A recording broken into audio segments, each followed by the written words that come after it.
comes to loving a woman. Women need to be loved. Women need to be pampered. Women need to be taken care of. Women need to hear your voice. Not in argument, not in strife, but to hear the sweet melody of your voice. To know that you love us and that you will take care of us always. You will be there when we're going through the change. I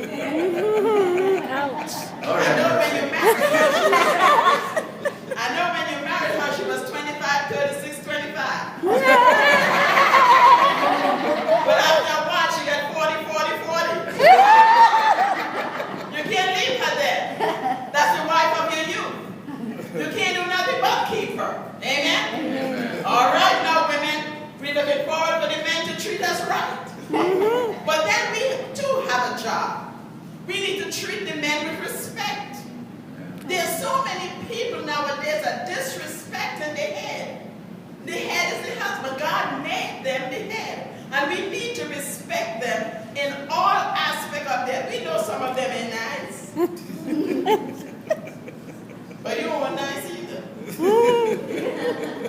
It takes two. If I take my hand here and I try to make a noise, I will never make a noise. But when I put it together, I will make a noise. You know why? Two makes noise. And if he's arguing and you have nothing to say, then you just don't have nothing to say. And eventually somebody's going to shut up. Amen? Amen. That's love. That's what the relationship is all about. That's what respect is all about. And some people, they have a tendency of bad talking the man when he's not around. I don't know where they get that from. Your daddy or nothing. And I told him. You see, I do prison ministry, and I've been doing prison ministry for a long time. And I told the women yesterday, I said, you keep saying that your daddy ain't no good, and you're going to be just like your daddy. I said, but if you could remember, who was the first one that saw the daddy? You were. So whatever comes out is what you have planted and what you have sought out to be your child's father. I don't know where that came from, but somebody needs that. Women have a lot of issues. Mothers have a lot of issues. Mothers go through a lot of pain, a lot of discomfort. If you think about a woman by the name of Jochebed, which is Exodus the 15th chapter. Exodus the 15th chapter. And that's Moses' mother. Moses' mother, she had, Exodus the 1st chapter, the 15th verse. Exodus 1:15. Her name is Jochebed. And what happened was the Egyptians were saying that, Pharaoh was saying that these Israelites were producing too many children and they were gaining a bigger population than the Egyptians. So he tried now to stop the birth. And we see that all the time when people having abortions and destroying the property that God has blessed their womb with. Because I have known so many women that cannot have children and they having surrogate parents so that they could have a child. And then God bless your womb, and then Pharaoh wants to kill it. And there's still a Pharaoh in the land today. There's still a whole bunch of Pharaoh that is still trying to kill children today. Amen. And we need to start praying. The churches need to start praying. The churches need to get back on their face before God, because God is trying to tell us something, and we are just so complacent. We need to get back and to shake the earth, shake the heaven, that God's Spirit will move on the face of the earth and stop this abuse and this pain and this discomfort that we are suffering today. We need to trust God for a change, because it only come by Him. And Jochebed was Moses' mother. And what I want to talk to you about is how many women go through pain, go through hurt, and go through trials and tribulation. So I just call it women have issues. And that's what we got. We have issues.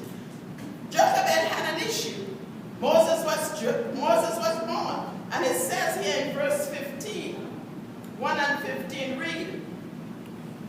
Then the king of Egypt spoke to the Hebrew midwives, of whom the name of one was Pharaoh, and the name of the other Puah. And he said, when you do the duties of a midwife for the Hebrew women and see them on the birth stools, if it is a son, then you shall kill him. If it is a son, then you shall kill him. But if it's a woman, you save their lives. So what Pharaoh was doing is destroying the population, because men are carriers and women are receivers, male and female. And that's why we have to give honor to women. We also have to give honor to men, because God made the two to be together. I leave that alone. Amen. Amen. So what Pharaoh was doing, every time the women have a boy child, the midwife supposed to kill the child. But what happened was the midwife feared God. And because they feared God, they were not killing the male child. And what they said to Pharaoh was, these women are so strong that by the time I get there, the child is already born. And I can't kill it. I want to kill it in the passageway, but I can't kill it because it's already born. But they were lying, but they got blessed anyhow, because they were saving God's children. But when she saw, I'm talking about issues, when she saw, when Jochebed saw how beautiful that boy looked, how radiant that boy looked, and how different that boy looked, she knew that there was something in him that God wanted her to save his life. So you know the story. She built the basket, she put slime in it, and she put it down the Nile River. Issues. She had issues. She wanted the child to live, but at the same time there was fear in her. Sarah had issues. Sarah knew that she was too old to have a child. But when God told Abraham, her husband, she laughed. And he said, why did you laugh? He said, I didn't laugh. Issues. I'm too old to have a child. Everything in me is dried up. But don't say it's dried up, because God didn't say it's dried up, because I found out that God has the last word. Amen. Whatever God says, every I is dotted and every T is crossed. He is God. Amen. He is Jehovah Jireh. He is the Prince of Peace. He has the last word. Amen. Don't say die until death. I don't care what the doctors say.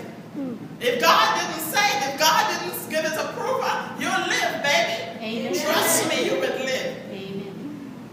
God is so awesome. You see, we have so many issues, and we try to cover up our issues. The reason why we try to cover up an issue is because we don't want nobody to know our business. Mm-hmm. We're ashamed for people to really know our business. We have a character in us that is my business, but your business is God's business. And to every time you open up and tell somebody about your problem, somebody is going to pray for you. Issues. Children are an heritage of the Lord. In Proverbs, the 25th chapter, the 21st verse, it says it's better to live on the corner of a roof than to share a house with a cantankerous and quarrelsome wife. And we know that sometimes we have so much issues that we become quarrelsome. And then we can't fix it. We expect a man to make us happy. He can't make you happy. I found out a long time ago that your happiness comes from Jesus. Amen. I don't care how much money he gives you, you're never satisfied. I don't care the size of the house he built, you're never satisfied. There is